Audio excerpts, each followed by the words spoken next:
Uncle দাম কত এটা? 85,000 টাকা। এটা চাওয়া দাম না বিক্রি দাম? এটা চাওয়া দাম। আর কত হলে বিক্রি করবেন এটা? 80,000। এটা কোথা থেকে নিয়ে আসছেন? এটা কুষ্টিয়া থেকে। এবার কুরবানি হাটে কতগুলো গরু নিয়ে আসছেন আপনারা? 2-5টা আনছেন, তবে আর কয়েকদিনের মধ্যে আরো বেশি গরু নিয়ে আসা। এটা কি দরদাম কেউ করছে? আর কুরবানি কেনার জন্য এখন কেউ আসতেছে এরকম? কিছু কিছু লোক আসছে যাদের বাড়ি, নিজস্ব বাড়ি, তার রাখার জায়গা। আর এবার দাম কেমন করতেছে বা আপনারা কিনে নিয়ে আসতেছেন?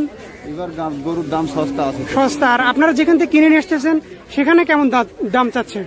এখানে তো দাম চাবে, সেখানে পুষিছে তারা, তাদের লস হচ্ছে। যারা পুষিছে তাদের মেলা টাকা লস হয়েছে। আচ্ছা, যারা পুষিছে তারা, তাদের লস হচ্ছে। এটা কয় দাঁত? এটা 4 দাঁত। 4 দাঁত।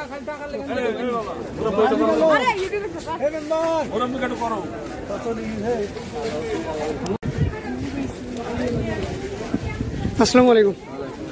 কেমন আছেন? আর এবার কুরবানিতে কেমন বেচা বিক্রি হবে আপনার কেমন মনে হচ্ছে? আর এই যে আমরা গরুটি দেখতে পাচ্ছি, এই গরুটার কেমন দাম? এটা 55,000। এটা কি চাওয়া দাম? বিক্রি দাম এটা। আর গরুটার দাঁত কয়টা হয়েছে? এটা 2টা দাঁত।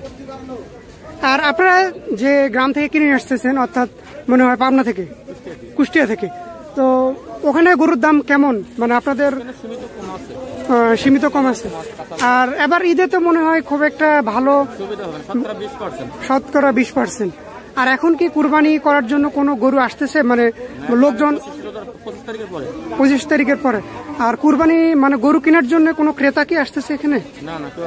খুব একটা আসতেছে না, হালকা 2-1টা। যাই হোক, আমাদের গরুটা খুব ভালো লাগছে আর দামও বেশ কম। আপনারা দেখতে পারেন এই গরুটি।